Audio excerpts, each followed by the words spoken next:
उत्तर प्रदेश की पीसीएस अधिकारी ज्योति मौर्य और उनके पति आलोक मौर्य का विवाद हर गुजरते दिन के साथ बढ़ता जा रहा है। विवाद की सुर्खियों में आने के बाद आलोक मौर्य ने पत्नी ज्योति पर धोखा देने समेत कई आरोप लगाए।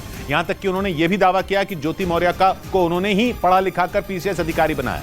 और जब न्यूज 18 ने ज्योति मौर्य से आलोक के इस दावे पर सवाल पूछा तो उन्होंने उन पर तंज कस दिया। ज्योति मौर्य सर वो पढ़ना चाहती थी सर, मैं उनको लेके इलाहाबाद चला आया। उनको सर मैंने पढ़ाया, पैसे उधार लेके। कैसे मैं छोटा कर्मचारी था, मेरे पास इतने पैसे थे, मेरे पिताजी पैसे दिए, मैंने उनको पढ़ाया लिखाया। वो 2016 में सर 2016 में पीसीएस अधिकारी बन गई, एसडीएम पद पे चयन हुआ सर उनका। जब मैं एलकेजी में थी ना तभी मेरी शादी हो गई थी। आलोक ने मुझे बचपन से पाला पोसा है। ऑब्वियसली हस्बैंड वाइफ है तो एक दूसरे का सहयोग ही करेंगे भाई, पर सहयोग करने का मतलब ये नहीं है कि एक इंसान उस पद पे चला गया तो तुम उसे हमेशा टॉन्ट करोगे, प्रताड़ित करोगे, मेंटल टॉर्चर करोगे। और तो और आलोक मौर्य का आरोप है कि 2016 में पीसीएस अधिकारी बनने के बाद से इनकी पत्नी ज्योति मौर्य का रवैया बदल गया था। उनका यह भी आरोप है कि 2020 से ही वो किसी दूसरे आदमी के संपर्क में हैं, जिसकी वजह से उन्होंने न सिर्फ उन्हें धोखा दिया बल्कि उन्हें उनकी बेटियों तक से दूर कर दिया। जबकि ज्योति मौर्य ने आलोक पर उनके रिश्ते को तार-तार करने का आरोप लगाया।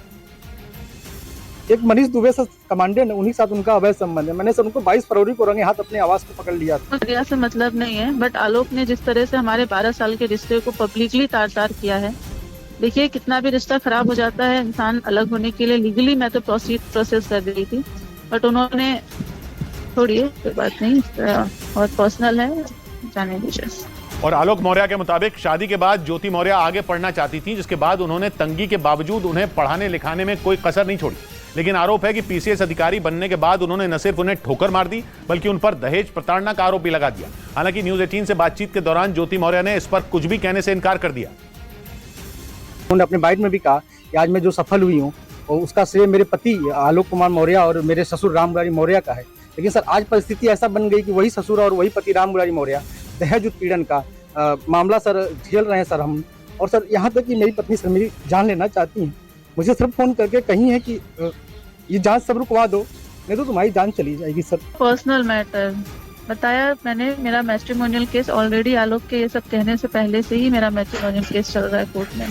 इस बीच आलोक मौर्य के बचपन के दोस्त ने पीसीएस अधिकारी ज्योति मौर्य के उस आरोप को गलत बता दिया जिसमें उन्होंने आलोक पर झूठ बोलकर शादी करने की बात कही थी। ज्योति मौर्य का आरोप है कि आलोक मौर्य ने शादी के वक्त खुद को ग्राम पंचायत अधिकारी बताया था, जबकि वो पंचायती राज विभाग में एक मामूली सफाई कर्मचारी हैं। इसी बीच ज्योति मौर्य और आलोक मौर्य की शादी का एक कार्ड भी सामने आया जिसमें आलोक मौर्य के नाम के नीचे ग्राम पंचायत अधिकारी लिखा दिखाई दिया। लेकिन इस मामले में नया मोड़ तब आ गया जब आलोक मौर्य के बचपन के दोस्त रामकृष्ण चौरसिया ने ज्योति मौर्य के इन आरोपों को गलत बता दिया। शादी कार्ड हम ही लोगों ने छपवाया था, उस पर कहीं जिक्र नहीं था।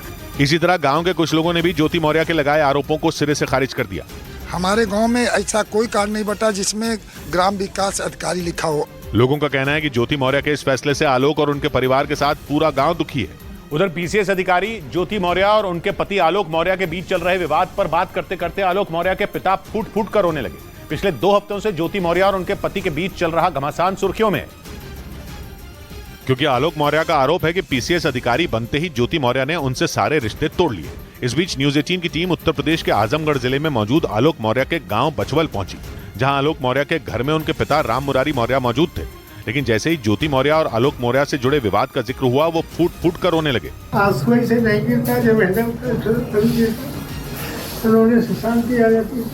गांव वालों के मुताबिक जब से एसडीएम ज्योति मौर्य ने आलोक के परिवार पर दहेज के लिए प्रताड़ित करने का आरोप लगाया है, तभी से राम मुरारी मौर्य सदमे में है। उनकी तबीयत लगातार खराब होती जा रही है। और गांव के लोगों का दावा है कि शादी से पहले ही आलोक मौर्य और ज्योति मौर्य के परिवार के लोग एक दूसरे को जानते थे, इसीलिए शादी के वक्त आलोक के झूठ बोलने और धोखा देने का सवाल ही नहीं उठता। 2009 में आलोक मौर्य की पंचायती राज विभाग में सफाई कर्मचारी के तौर पर नौकरी लगी थी और उसके अगले साल यानी 2010 में आलोक के घर वालों ने उनकी शादी वाराणसी की रहने वाली ज्योति मौर्य से करा दी। आलोक मौर्य के गांव के लोगों का कहना है कि दोनों के घर वाले एक दूसरे को पहले से ही जानते थे, क्योंकि आलोक के चाचा दरोगा थे और उनकी तैनाती उस दौरान ज्योति के गाँव में थी। इसी वजह से दोनों परिवार एक दूसरे को अच्छी तरह से जानते थे और ज्योति और आलोक को भी एक दूसरे के बारे में सारी जानकारी थी। आलोक और ज्योति का परिचय पहले से था। आलोक के चचा उसके बगल में रहते थे, उनके परिवार के बगल में रहते थे। गांव के लोगों का यह भी कहना है कि आलोक और ज्योति दूर के रिश्तेदार हैं। दोनों का परिवार गरीब था और सब कुछ जानने समझने के बाद ही दोनों परिवारों के बीच रिश्ता हुआ था। और तो और आलोक मौर्य के गांव के लोगों ने पीसीएस अधिकारी और उनकी पत्नी ज्योति मौर्य के लगाए दहेज के आरोपों को भी गलत बता दिया। लोगों का कहना है कि आलोक मौर्य के पिता राम मुरारी मौर्य एक ईमानदार टीचर थे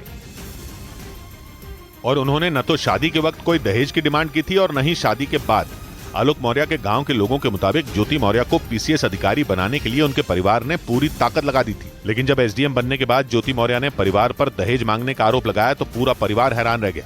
गांव वालों के मुताबिक आलोक और उसके परिवार के लोगों ने कभी भी ज्योति से पैसों की मांग नहीं की।